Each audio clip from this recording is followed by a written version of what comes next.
Às vezes eu fico pensando, como é que era Adão?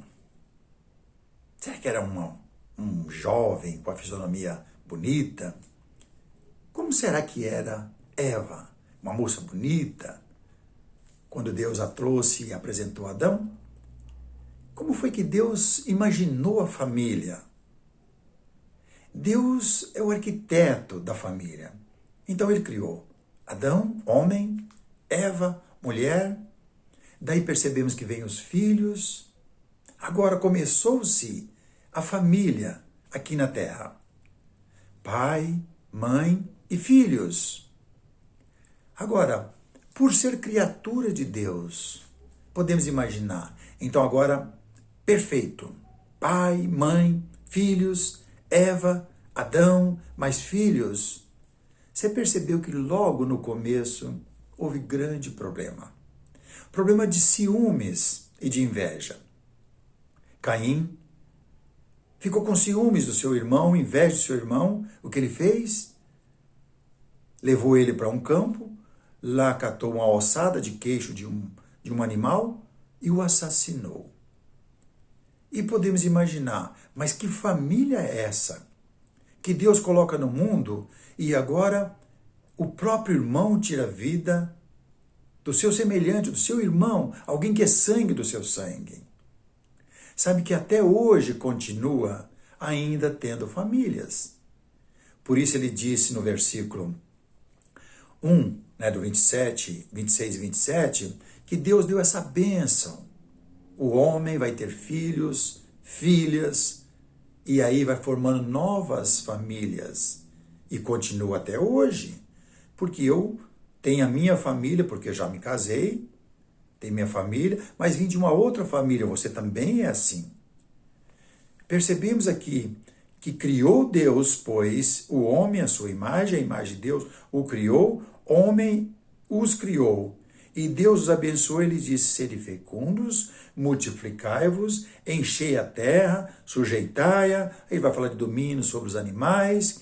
Aí fala que por isso deixou o homem pai e mãe e une-se a sua esposa, tornando-se uma só carne. Então isso ainda continua até hoje. No 2, no versículo 24, ele fala, por isso deixará o homem pai e mãe para unir-se a sua mulher, tornando-se os dois uma só carne. Até hoje. Aí podemos imaginar, será que as famílias são perfeitas?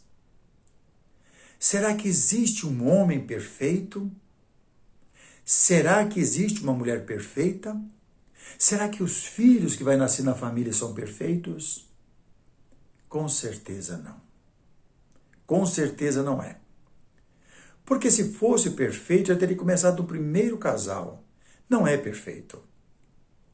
Nem você vai casar com uma mulher perfeita e nem você, mulher, vai casar com um homem perfeito.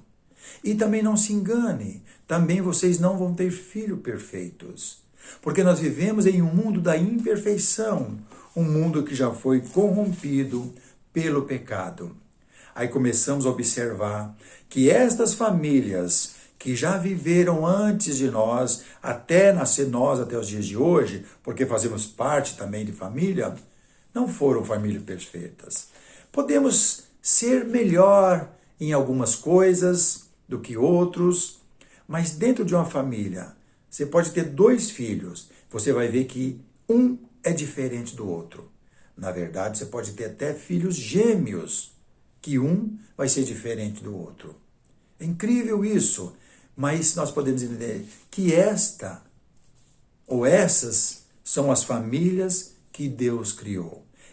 O arquiteto é Deus. E daí nós começamos a pensar. Então a família que Deus tem preparado para ele é uma família perfeita. Engana-se também. A família que Deus tem preparado com ele, que seria uma família espiritual, sai destas famílias que são imperfeitas. Onde tem um pai imperfeito, uma mãe imperfeita, com filhos imperfeitos. Deus chama através da sua palavra. Daí, talvez venha a família inteira, talvez venha só o homem, atende à voz do Senhor, talvez venha só a mulher, talvez venha 2 filhos, ou venha um filho, não vem outros.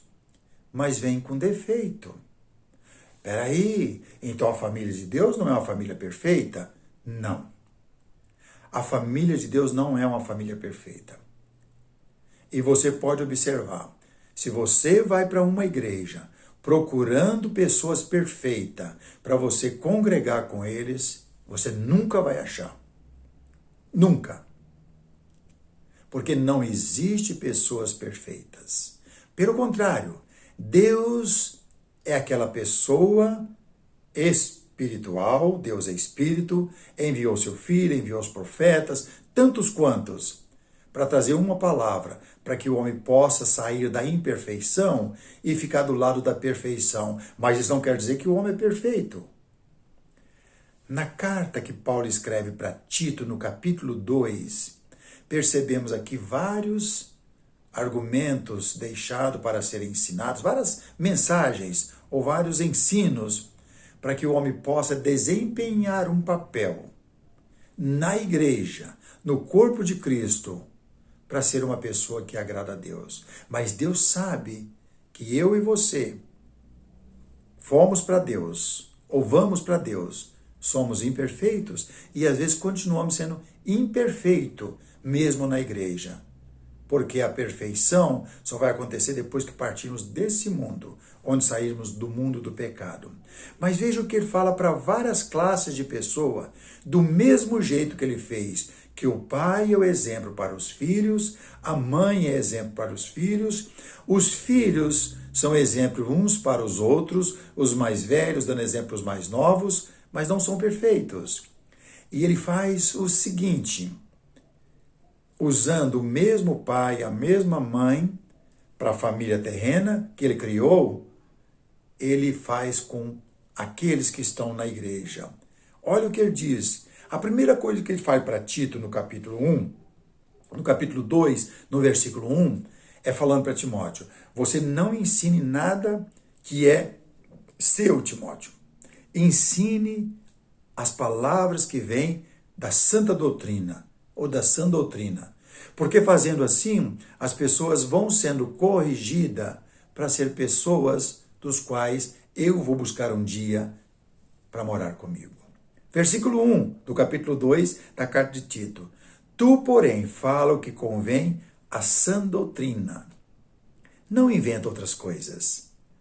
Quanto aos homens idosos, que sejam temperantes, respeitáveis, sensatos, sadios na fé, no amor e na constância.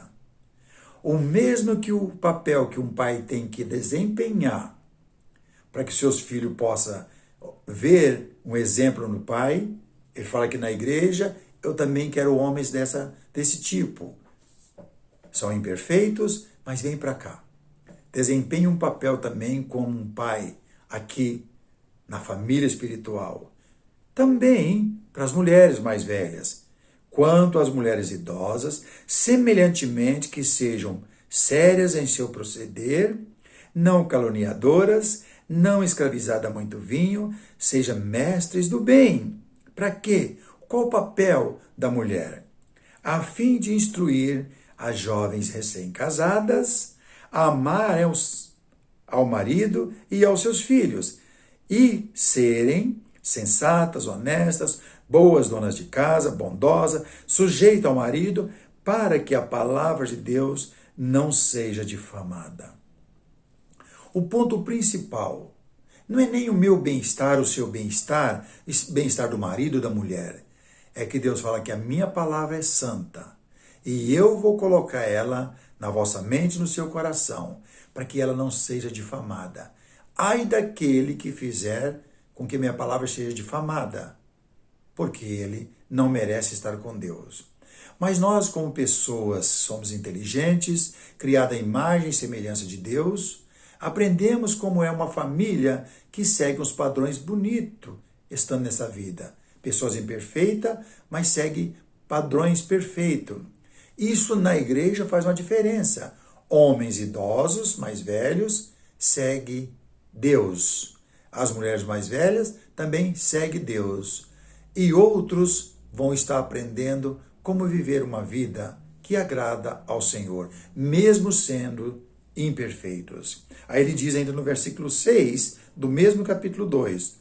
Quanto aos moços, agora ele fala para pessoas mais jovens que não chegaram ao casamento. Então tem mandamento para eles também. Todos, precisam estar atentos, porque fazemos parte de uma família espiritual. Ao mesmo tempo, fazemos parte de uma família carnal, mas Deus nos chamou e atendemos seu chamado. Agora estamos em uma família espiritual. Imperfeitos, mas família espiritual. Quanto aos moços, de igual modo, exorta-os para que, em todas as coisas, sejam criteriosos. Torna-te padrão, de bons jovens para estar desempenhando um papel bonito na igreja, mesmo sendo jovens imperfeitos. Torna-te pessoalmente padrão de boas obras. No ensino, mostra integridade, reverência, linguagem sadia, irrepreensível, para que o adversário seja envergonhado, não tenha dignidade nenhuma que dizer a nosso respeito. Quanto aos servos, agora ele chegou até aquelas pessoas que eram servos. Seja uma pessoa honesta. E ele fala algumas coisas até meio pesada, porque parece que acontecia isso, e até hoje acontece isso, Quanto aos servos, que sejam em tudo obedientes ao seu Senhor, dando-lhe motivo de satisfação, não sejam respondões. Às vezes não temos paciência. Dependendo do lugar que nós estamos trabalhando, o patrão é chato, ruim. Às vezes gostaria de massacrar a gente. Ele fala, olha, nem responde. Lembra do Senhor. Eu estou com você. O trabalho não vai te matar. Então fique fiel a mim. Não furtem, quer dizer, não tenta levar vantagem. Recebe só o seu salário e esteja contente com ele. Pelo contrário, deem prova de toda a fidelidade, a fim de ornarem em todas as coisas a doutrina de Deus, nosso Salvador. O ponto principal é fazer o máximo, empenhar o máximo, se esforçar o máximo para honrar aquele, para obedecer a ele. Por isso ele fala para Tito, cuida bem, ensina só a santa doutrina. Não ensine fábulas, não ensine outras coisas. Por que Paulo está dizendo isso para Tito? Por que Tito tinha que ensinar isso na igreja? Porque senão não é a igreja que serve ao Senhor. É a igreja que serve ao mundo e ao diabo. E a igreja que serve ao mundo e ao diabo não vai ser levada para a vida eterna, o gozo eterno, a felicidade eterna. Ela vai ser condenada com o resto do mundo. Essa é a verdade. E a sã doutrina veio para colocar a gente no caminho, homens imperfeitos, mulheres imperfeitas, jovens imperfeitos, recém-casados imperfeitos. Mas tem um padrão a seguir, porque agora fazemos parte da família espiritual. Começamos a aprender os bons modos na família carnal, mesmo sendo homens e mulheres imperfeitas. E aí conseguimos atravessar as barreiras das diferenças entre homem e mulher. Porque você sabe que um homem vem de um lar, tem uma formação. A mulher vem de outro lar, outra formação. E junto tem filhos. E os filhos saem puxando para um lado, puxando para o outro. E há contendas e há divergência entre os próprios irmãos da própria casa. Isso nós podemos observar bem. Lembra a parábola do filho pródigo? Um filho viu que o pai tinha uma riqueza, pediu a sua parte, foi embora, gastou tudo. Com prostituição, com tudo, acabou com tudo. O pai nunca perdeu a esperança que esse filho voltasse um dia para ele. Deus faz isso com a gente. Nós gastamos a nossa vida aqui, nesse mundo, e Deus está lá na porta esperando. Lembra? O filho pródigo, todo dia o pai ia à porta e esperava. Um dia o filho se arrependeu e o pai faz uma grande festa.